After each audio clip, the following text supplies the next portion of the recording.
এখানে আল্লাহ পাক বলছেন মানুষের মধ্যে কিছু মানুষ আছে যারা তাদের নফসটাকে আল্লাহর সন্তুষ্টির জন্য বিক্রি করে দিয়েছে। সুবহানাল্লাহ। মানে তাদের জীবনের মূল থিমটাই হচ্ছে আল্লাহ পাকের সন্তুষ্টি অর্জন করা। কোনো কিছুকেই তারা আল্লাহর সন্তুষ্টির উপর প্রাধান্য দিবে না। যদি কোটি টাকার অফার আসে হারাম, সে সেটা রিজেক্ট করবে, আল্লাহ নারাজ হবে। একটা সুন্দরী মেয়ে যদি জেনার অফার করে, সে রিজেক্ট করবে, কারণ সে আল্লাহকে ভয় করে। সে আল্লাহ পাকের জমিনের উপরে গায়রুল্লাহ বা কুফফারদের তাগুতদের কোনো লজ ইমপ্লিমেন্ট করতে পারবে না, কারণ সে আল্লাহকে ভয় করে। সে ইকোনমিক লাইফে হালাল হারামের পরোয়া করে চলবে, কারণ সে আল্লাহকে ভয় করে। সে তার পরিবারে পর্দা এস্টাবলিশ করবে, বিকজ সে আল্লাহকে ভয় করে। মানে আল্লাহ পাকের সন্তুষ্টির জন্য নিজের নফসটাকে, জান মাল সবকিছুকে বিলিয়ে দিয়েছে। এই মানুষগুলোর সম্পর্কে আল্লাহ বলছেন আল্লাহু রাউফুম বিল ইবাদ। এই মানুষগুলোর প্রতি আল্লাহ পাক রাউফ হবেন, কোমল নরম সফট হয়ে যান। সুবহানাল্লাহ। কোমল নরম সফট মানে কি? কিয়ামতের মাঠে ডাকা হবে, এই গুনাহগুলো করেছিলে?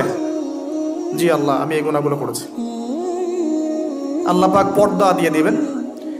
পর্দার পরে বলবেন যে দুনিয়াতে তোমার এই গুনাহগুলো আমি গোপন করে রেখেছিলাম, আজকেও সবগুলো গোপন করে দিলাম, জান্নাতে চলে যাও। আল্লাহু রাউফুম বিল ইবাদ। আল্লাহ পাক তার বান্দার প্রতি রাউফ, কোমল হবে। দুনিয়াতে রাউফ কেমন? যে কোনো বিপদ আপদ বালা মুসিবতে সেই ব্যক্তি হাঁটু গেড়ে আল্লাহর কাছে চাবে, আল্লাহ আমার এই সমস্যা, আল্লাহ আমার এই সমস্যা, আল্লাহ আমার এই সমস্যা। আল্লাহু রাউফুম বিল ইবাদ। আল্লাহ পাক ওই বান্দার প্রতি সফট, কোমল হয়ে যাবে। এগুলোর অনেক প্রমাণ আমি আমার জীবনেও পেয়েছি। এগুলো আমি পাবলিকলি বলতে পারবো না, আর আপনি ব্যাখ্যা করতে পারবো। আর এমন কিছু বিষয় আছে যেগুলো আসলে মানুষকে বলেও বোঝানো যায় না। বড় বড় স্কলারদের কিতাব এখন যখন পড়ি, তারা বলেন কি বলবো, তোমরা তো বুঝবেই না। মানে এমন একটা লেভেলে মানুষ চলে যায় যে ওই লেভেলের কথা সবাইকে বোঝানো যায় না। কিভাবে বলবো, কিভাবে ব্যাখ্যা করব, কোন আবেগ নিয়ে আসবো, কোন শব্দ নিয়ে আসবো, আমি আপনাকে বোঝাতে পারবো না। এরকম একটা অবস্থান থাকে। একজন সাহাবীর নাম বলি আলী ইবনে আবি তালিব রাদিয়াল্লাহু আনহু। আপনি তার পুরো জীবনী পড়লে তাকে খুব সফট পাবেন, নিজেকে গোপনকারী পাবেন, খুব বেশি উচ্ছ্বাস প্রকাশকারী পাবলিক ফিগার। হ্যাঁ, এই যে আমরা শো অফ, নিজেকে জাহির করা, আপনি পাবেন না তাকে। এবং তিনি শেষ জীবনে কি বলেছেন জানেন? শেষ জীবনে বলেছেন যে যে জ্ঞান আমি নবী সাল্লাল্লাহু আলাইহি ওয়াসাল্লামের কাছ থেকে পেয়েছি, সেগুলোকে সুষ্ঠুভাবে বন্টন করার মতো কাউকে পেলাম না জীবনে।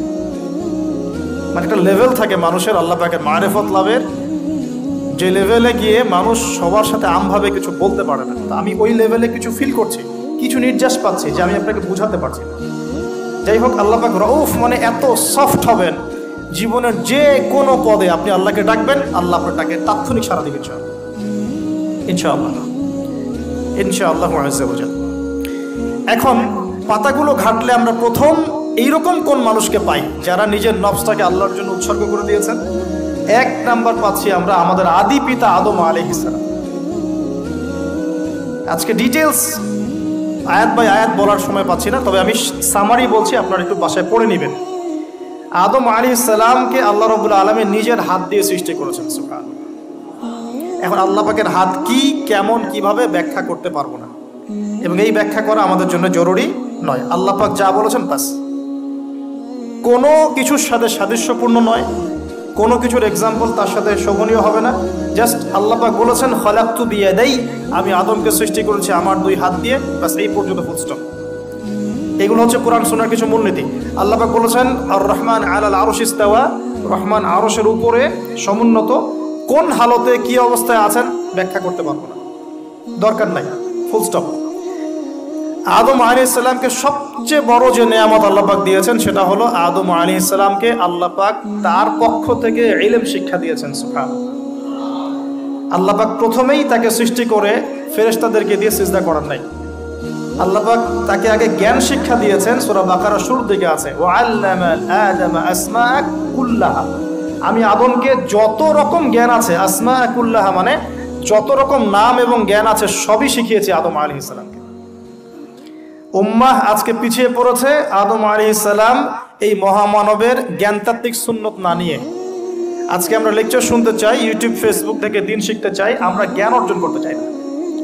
আপনি একটা লেকচারে ডাকেন, আপনি 2-3 লাখ লোক পাবেন, বাংলাদেশেই তো হচ্ছে 2, 3, 4, 5 লাখ লোক, কিন্তু আপনি 5 লক্ষ লোককে 6 মাস একটা সিস্টেমেটিক সিলেবাস দিয়ে পড়াশোনা করতে বলেন, দে উইল ডিনাই। শুরু করে দেন, দেখবেন তার মধ্যে 10 জন বাকি আছে, বাকি সবাই রিজেক্ট করেছে। উম্মার সবচেয়ে বড় সমস্যা এখন, ইয়াংদেরকে স্পেশালি বলছি, জ্ঞানতাত্ত্বিক রেভলিউশনের ঘাটতি আছে। আমরা অনেক কিছু করতে চাই, অনেকে দাওয়ার কথা বলেন, জিহাদ ফি সাবিলিল্লাহর কথা বলেন, ইসলাম প্রতিষ্ঠার কথা বলেন, জ্ঞান অর্জন করতে চান না। ইলম অর্জন ছাড়া আপনি কিছুই করতে পারেন। আমরা জানি যে আদম আলাইহিস সালামকে এবং তার স্ত্রী হাওয়া আলাইহিস সালামকে জান্নাতে রাখা হয়েছে। সেখানে ওই যে ফেরেশতাদের মধ্যে লুকিয়ে থাকা জিন, যার নাম ইবলিস, সে সেজদা করে নাই। ইবলিস কিন্তু ফেরেশতা ছিল না, এটা ভুল কথা। ইবলিস কানা মিনাল জিন্নি ফাফাসাকা আন আমরি রাব্বিহি, ইবলিস ছিল জিন জাতির একজন যে তার রবের আদেশকে লঙ্ঘন করেছে। ইবলিস ফেরেশতা ছিল না, এটা ভুল কনসেপ্ট। এমন না সে ফেরেশতা ছিল পরে শয়তান হয়ে গেছে, না, সে কখনোই ফেরেশতা ছিল না, সে জিন জাতির একজন ছিল। বিকজ এই পৃথিবীতে মানুষের আগে জিন জাতির অবস্থান ছিল, এর পূর্বে হয়তো আরো কিছু ছিল, আমরা জানি না, আল্লাহ পাক গোপন করে দিয়েছেন, আমরা জানি না। এখন ইবলিস সেজদা করেনি কেন? বিকজ সে বলেছিল খলাকতানি মিন নার ওয়া খলাকতাহু মিন তিন, আমাকে সৃষ্টি করেছেন আপনি আগুন দিয়ে, আদমকে সৃষ্টি করেছেন মাটি দিয়ে, কেন আমি আদমকে সেজদা করব? সে আদমকে সেজদা না করে এটা প্রমাণ করতে চাচ্ছে যে আল্লাহ আপনি ভুল, আমি সঠিক। নাউজুবিল্লাহ, এটাকে বলা হয় বাতিল কিয়াস, বাতিল কিয়াস, ভুল কিয়াস। এবং শুধু তাই নয়, আল্লাহ রাব্বুল আলামিন তাকে ওয়ার্ন করার পরেও সে কিন্তু ইউটার্ন করে তওবা করে ফিরে আসে নাই, সে তার মতের উপর অটল ছিল। পক্ষান্তরে আমাদের পিতামাতা যখন ফল খেয়ে ফেলেছেন জান্নাতে, যখন পোশাক খুলে গেছে, জান্নাতের পোশাক খুলে গেছে, ফল খাওয়ার পর প্রথম যে ঘটনা ঘটেছে, গায়ের পোশাকটা খুলে গেছে। দেখেন, সর্বপ্রথম আমাদের পিতামাতাকে জান্নাতে ফেরেশতাদের সামনে ইবলিস নগ্ন করে দিয়েছে। এটা ছিল আমাদের প্রতি ইবলিসের সবচেয়ে বড় আঘাত। শুরুতে, প্রথম আঘাত, শুরুতে শিরক করাতে পারে নাই, বেদাত করাতে পারে নাই, হারাম খাওয়াতে পারেনি ইত্যাদি। শুরুতে আমাদের পিতামাতাকে সে অবাধ্যতায় লিপ্ত করে গা থেকে জান্নাতের পোশাকটা খুলে ফেলে দিয়েছে। এখান থেকে আমাদেরকে বুঝতে হবে, আজকের এই গ্লোবাল সোসাইটিতে আমরা যে নগ্নতার এই ভয়াল থাবা এবং প্রদর্শনী দেখছি, এটা ওই আসমানের ওই যে ইবলিসের যে চক্রান্ত, তার এই জমিনে বাস্তবায়ন হচ্ছে। বুঝাতে পারিনি মনে হয়, আল্লাহ মাফ করো। ইবলিস আমাদের পিতামাতার গা থেকে কাপড় খুলে ফেলে দিয়েছিল। সূরা আরাফে আল্লাহ পাক এটা বলেছেন, ইয়ানজিউ আনহুমা লিবাসাহুমা লিইউরিয়াহুমা মিন সাওয়াতিহিমা। হে বনু আদম, তোমরা সতর্ক থেকো, তোমাদের পিতামাতার গা থেকে কিন্তু ইবলিস কাপড় খুলে ফেলেছিল, তোমরা পৃথিবীতে গিয়ে আবার সেই কাজ করো না। তাহলে এখন আমরা একটু বুঝতে চেষ্টা করি, ইন্টেলেকচুয়াল অডিয়েন্স সবাই আমরা, আমাদের ক্রিটিক্যাল থিঙ্কার্স দরকার। তাহলে এখন যে সোসাইটির মধ্যে নগ্নতার, বেহায়াপনার সয়লাভ চলছে, every single city and country, including Dhaka, the city of Akhiruzzaman, সেটাও তো দেখেন কোথায় আপনি মানে শালীনতা পাচ্ছেন। ইসলামিক কান্ট্রি হিসেবে আলহামদুলিল্লাহ এখানে অনেক কিছু পান, ওয়ার্ল্ডের অন্যদিকে তাকিয়ে দেখেন। তার মানে ইবলিসের ওই এজেন্ডা এখন পৃথিবীতে কিছু মানুষ বাস্তবায়ন করছে, তাদের সাথে ইবলিসের একটা যোগসূত্র আছে আদর্শিক। আল্লাহ পাক আমাদের মা বোনদেরকে বেপরদামি থেকে হেফাজত করুন এবং আমাদের চোখগুলোকে আল্লাহ পাক পবিত্র করুন। কিভাবে আপনি চোখ নামিয়ে চলবেন এই সমাজের মধ্যে, এটা এত সহজ নয়, আমরা খুব ভালো করে জানি এটা এত সহজ নয়। তো দেখুন, অনেক ভিতরে চলে যাচ্ছি। আদম আলাইহিস সালাম, হাওয়া আলাইহিস সালামকে সর্বপ্রথম নগ্ন করে দিয়েছে ইবলিস। তারা কিন্তু তওবা করে ফিরে এসেছেন। কি সেটা? রব্বানা, আমরা বলি রব্বানা যালামনা আনফুসানা ওয়া ইল্লাম তাগফির লানা ওয়া তারহামনা লানাকুনান্না মিনাল খাসিরিন। যখনই আমাদের পিতামাতা বুঝতে পারলেন যে তারা একটা ভুল করে ফেলেছেন, তখন তারা তওবা করে ইউটার্ন করলেন আল্লাহর দিকে, যেই কাজটা ইবলিস করে নাই। এই কাজটা ইবলিস না করার কারণে সে কাফের হয়ে গেছে, চিরস্থায়ী জাহান্নামী হয়ে গেছে। আর এই তওবা করে ফিরে আসার কারণে আমাদের পিতামাতা জান্নাতি হয়ে গেছে। আল্লাহ পাক এই কারণেই তার রাসূলের মাধ্যমে জানিয়েছেন যে প্রত্যেক আদম সন্তান, কুল্লু বানি আদম খাত্তা, প্রত্যেক বনু আদম হচ্ছে পাপী। আমরা সবাই পাপী, আমরা সবাই পাপী, পাপের তো শেষ নাই আমাদের, আল্লাহ মাফ করুন। ওয়া খায়রুল খাত্তাইন আত-তাওয়াব, যারা তওবা করে ফিরে আসে এরাই হচ্ছে শ্রেষ্ঠ পাপী। জীবনের যে কোনো সময় যদি কেউ খালেসভাবে আল্লাহর দিকে তওবা করে ফিরে আসতে পারে, আল্লাহ পাক এক মুহূর্তের মধ্যে তার আমলনামার সমস্ত গুনাহ মাফ করে নেকি দিয়ে পরিবর্তন করতে পারে। এগুলো হাদিস থেকে বলছি, ডিটেলস বলতে পারছি না আমি কোডগুলো। তো এখন এই মহামানবের জীবন থেকে আমরা কি শিখলাম? দেখুন, তাকে আল্লাহ পাক ইলমের নিয়ামত দিয়েছেন। তার মানে আমরা যদি গতানুগতিক মুসলিম না হয়ে এক্সট্রা অর্ডিনারি মুসলিম হয়ে আল্লাহর সাথে সাক্ষাৎ করতে চাই, দুনিয়াতে বেঁচে থাকতে চাই, পরকালে জান্নাত চাই, তাহলে আমাদেরকে আগে ইলমের চর্চা করতে হবে। এবং এই জ্ঞানের চর্চা মানে ক্লাসিক্যাল সিলেবাসে আপনাকে পড়াশোনা করতে হবে, শুধু একটা লেকচার শুনে নয়, ফেসবুক ইউটিউব দেখে তো মোটেই নয়। এখান থেকে মাঝে মাঝে কিছু নলেজ নেওয়া যায়, কিন্তু এগুলো কখনো কনস্ট্রাকটিভ নলেজ নয়। বরেণ্য ওলামায়ে কেরাম যারা থাকবেন আপনাদের বেস্ট পসিবল ওয়েতে, তাদের কাছে গিয়ে পরামর্শ করে বইপত্র পড়তে হবে। আদারওয়াইজ আপনার মেমোরি এবং জ্ঞানটা বিক্ষিপ্ত হয়ে যাবে। এখনকার ইয়াং জেনারেশনের অন্যতম সেরা প্রবলেম হচ্ছে তাদের মস্তিষ্ক বিক্ষিপ্ত। তাদের মস্তিষ্কে কনস্ট্রাকটিভ কোনো সিলেবাসের পড়াশোনা নাই। আজকে এই বই, কালকে ওই বই, কালকে আদনান ভাইয়ের লেকচার, পরশুদিন আজহারি ভাইয়ের লেকচার, তারপরের দিন আরেক ভাই, তারপর আরেক ভাই। আবার সমাজে তো এক একজন এক এক কথাও বলছে, তখন তার মাথাটা পুরো পাজলড, হ্যাঁ, ম্যাসাকার্ড। এই মাসালা এটা বলছেন, ওই মাসালা ওইটা, তার ওইটা কি হবে, ওইটা কি হবে।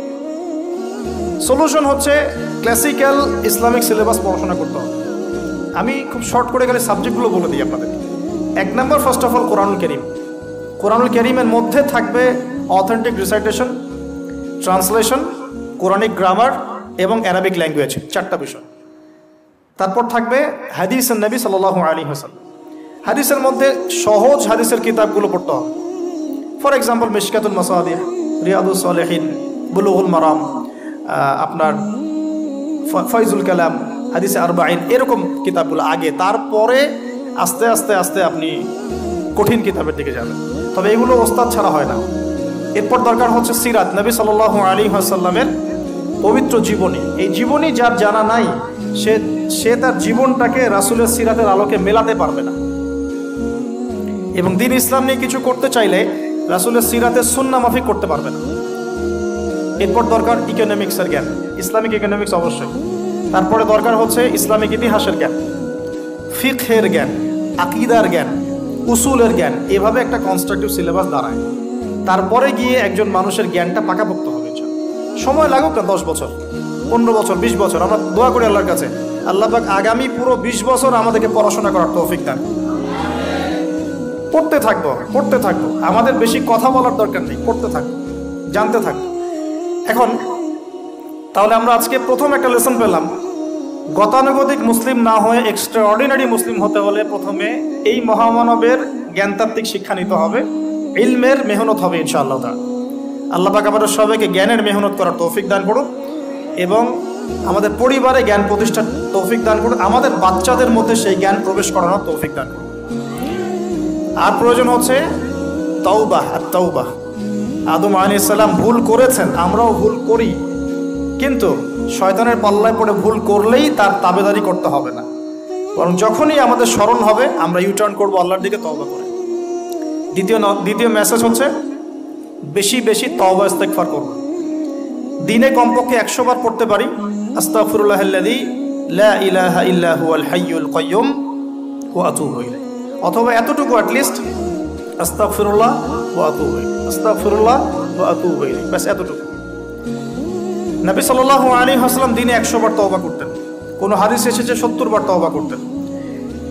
এরপর একটু সামনে যাই, কোরআনের পাতা উল্টালে দেখবো আরেকজন নবীর নাম আসে, আরেকজন মহামানবের নাম, তার নাম হচ্ছে নূহ আলাইহিস সালাম। এই মানুষগুলো যাদের কথা বলছি তারা কিন্তু কেউ গতানুগতিক মুসলিম ছিলেন না, ছিলেন তারা এক্সট্রা অর্ডিনারি মুসলিম ছিলেন। আমি তাদের থেকে নলেজ নিচ্ছি। এবার আসি কোরআনের পাতা একটু সামনে গেলে দেখবো আরেকজন নবীর নাম চলে আসে, নূহ আলাইহিস সালাম। নাম শুনেছেন? সামারি 950 বছর দিনের দাওয়াত দিয়েছেন। সুবহানাল্লাহ। এক্সট্রা অর্ডিনারি মুসলিম হতে হলে আমাদেরকে দাওয়াতি কাজ করতে হবে, তার আগে ওই যে জ্ঞান অর্জন করতে হবে। এই দাওয়াতি কাজটা হবে মধ্যম পন্থায়, শৈথিল্যতাবাদ না, চরমপন্থা না, মধ্যমপন্থী থাকবো ইনশাআল্লাহ। এখানে অনেক সময় মধ্যমপন্থী থাকতে গিয়ে কিছু মানুষ হিকমতের দোহাই পেরে শৈথিলতাবাদী হয়ে যায়। আমি মনে বুঝাতে পারি না, কিছু মানুষ মধ্যম পন্থার দাওয়াতের কথা বলেও হিকমতের দোহাই দিয়ে কখনো কখনো শৈথিলতাবাদী হয়ে যান। এটাও ঠিক, ওটাও ঠিক, এটাও চলে, ওটাও চলে, এদিকে চলে আসে। আবার কিছু মানুষ মধ্যম পন্থার কথা বলে অনেক সময় খুব ওভার এগ্রেসিভ পদক্ষেপে চলে যায়। দুটোই উম্মার জন্য ক্ষতিকর। এই জন্যই ক্লাসিক্যাল ওলামায়ে কেরামের সাথে পরামর্শ ভিত্তিক চলাফেরা করা উচিত।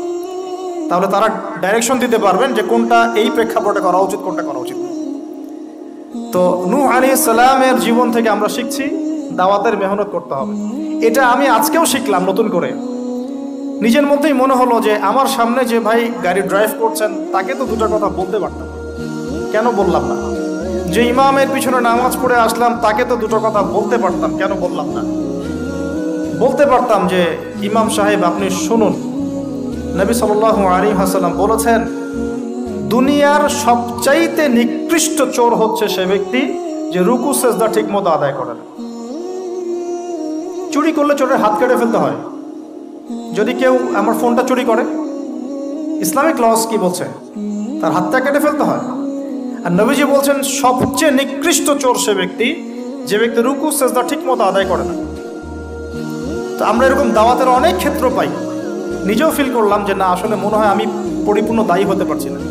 আমি তো যে বিমানে আসলাম তার কেবিন ক্রুদেরকে দাওয়াত দিতে পারতাম, অ্যাটলিস্ট শালীনতার একটা আয়াত শোনাতে পারতাম যে এই পোশাকগুলো মেয়েদের পরা উচিত নয়। যে পোশাকটা আপনি পরে আছেন আকাশে উঠছে, সুবহানাল্লাহ, 1 সেকেন্ডের মধ্যে প্লেন ক্র্যাশ করতে পারে। Possible or not possible? 1 সেকেন্ডের মধ্যে। সেখানে আমি কিভাবে আল্লাহর জিকির বাদ দিয়ে বেহায়াপনে লিপ্ত হতে পারি? বিশ্বাস করেন, হয়তোবা আমি একটু দুর্বল মনের মানুষ কিনা জানি না, কিন্তু আমি এয়ারে উঠলে আমার সবসময় ফিকির থাকে লা ইলাহা ইল্লাল্লাহ লা হাওলা ওয়ালা কুওয়াতা ইল্লা বিল্লাহ আস্তাগফিরুল্লাহ ওয়া আতুবু ইলাইহি। মানে আমি মনে হয় যে আল্লাহ পাক ধরে রেখেছেন আমাকে, এটা ফিল করে আল্লাহ ধরে রেখেছেন বলে যেতে পারছি। ওখানে আমরা কিভাবে নগ্নতা প্রদর্শনী করতে পারি, কিভাবে করতে পারি? তো দাওয়াতের অনেক ক্ষেত্র সামনে আসে।